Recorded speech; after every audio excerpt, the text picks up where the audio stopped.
Gulfstream G700. This is by far the most premium business jet by an American company in a long time. How's it going, everybody? Welcome back to Mojo Group. Mike here. Today we are going to check out Gulfstream. When you hear Gulfstream, you generally think cream of the crop. Gulfstream is also a US based company. Matter of fact, it's one of the few US aircraft companies around the world. Whenever you see Gulfstream jets, generally you see celebrities flying them or billionaires buying these things.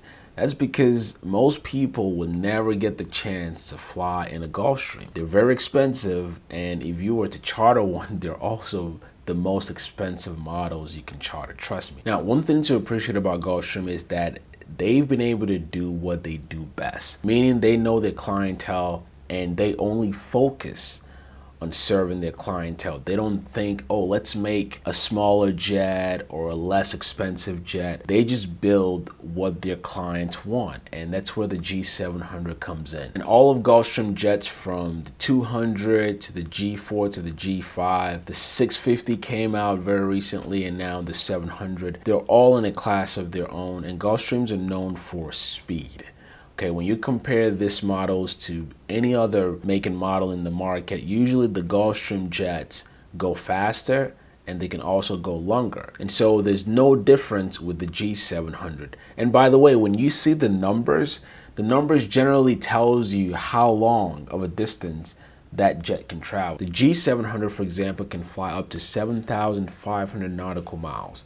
That's over 8,000 miles.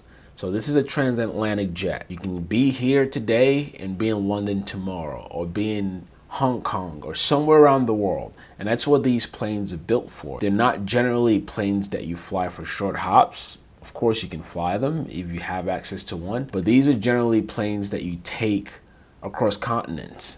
Okay, from South America to North America to Europe to Africa. That's why you get in a Gulfstream. And the G700 would take you probably to multiple continents without having to fill up.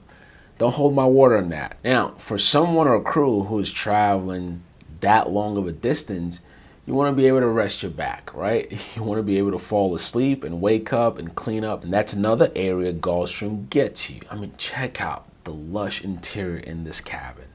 Look at all the materials used in this plane. So you have a very wide cabin.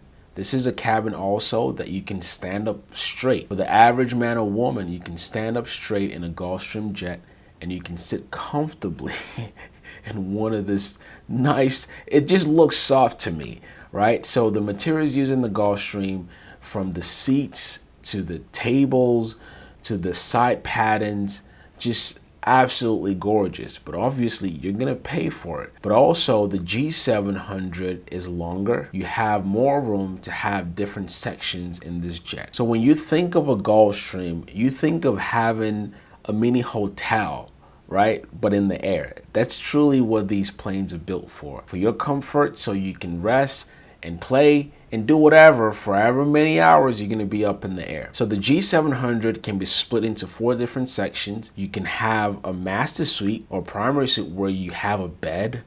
And then also, unlike other jets where you can get a nice lavatory, you get an oversized one in the G700.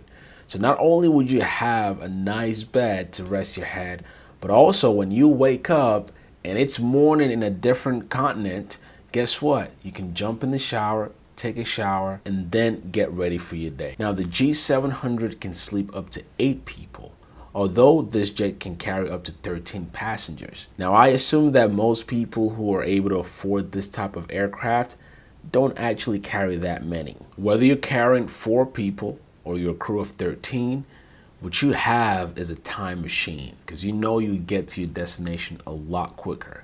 That's because the G700 can travel as fast as 700 miles per hour. And with time, you're also getting there in style. Also, if you're one of the lucky pilots who actually gets hired to fly a Gulfstream, the cockpit is just like a candy store. Okay, I mean, check this thing out. The flight display here is all glass. You can notice when you look at the cockpit also, you have side sticks instead of center sticks.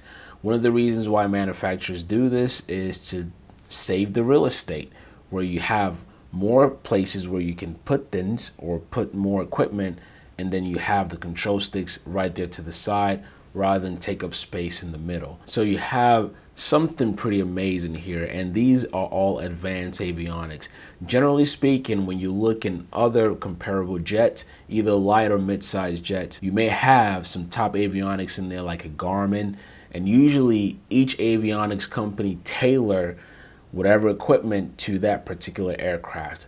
But here you see just a nice suite for the pilot, and it's all touchscreen, by the way. We are in the 21st century after all. Now when we move from the cockpit, let's go to the back and check out those two engines back there. The Gulfstream G700 uses two Rolls-Royce turbine engine, and you have a TBO of 10,000 hours. It's literally, you can fly this airplane forever because 10,000 hours is a lot. Now imagine you do fly for business and or pleasure, but the distance will add up pretty quickly. And that's why flying a Gulfstream is not cheap. Whether this airplane stay parked or in the air, you're gonna spend a minimum of $1 million. That's right.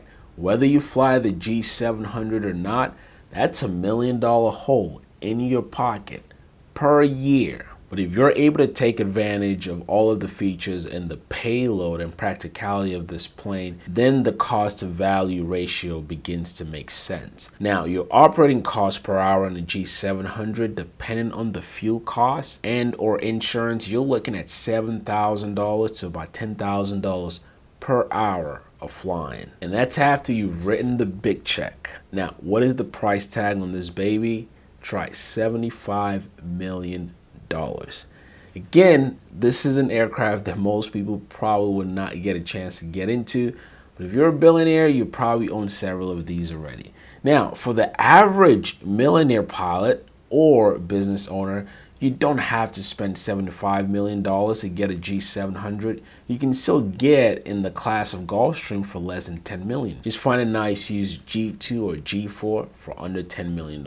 And really, if your mission is not flying from country to country or continent to continent, you probably have no business owning or flying in a Gulfstream. You generally just maybe charter one. Okay, so that is my review of the G700. My hope actually is to go check this aircraft out in person, and I'll be able to get it on video for you guys hopefully soon. If you enjoyed this video, make sure you give it a thumbs up, and if this is your first time, make sure you subscribe. Again, my name is Mike. Thanks so much for watching. If you are a pilot, an enthusiast, or someone who wants to get in the cockpit and you want to get your license, make sure you check out my flight school at lookupflightschool.com. We can get you your private, your commercial, all the way to the airlines if that is your goal. All right, that's lookupflightschool.com. Okay, and I hope to see you guys the next time. Peace.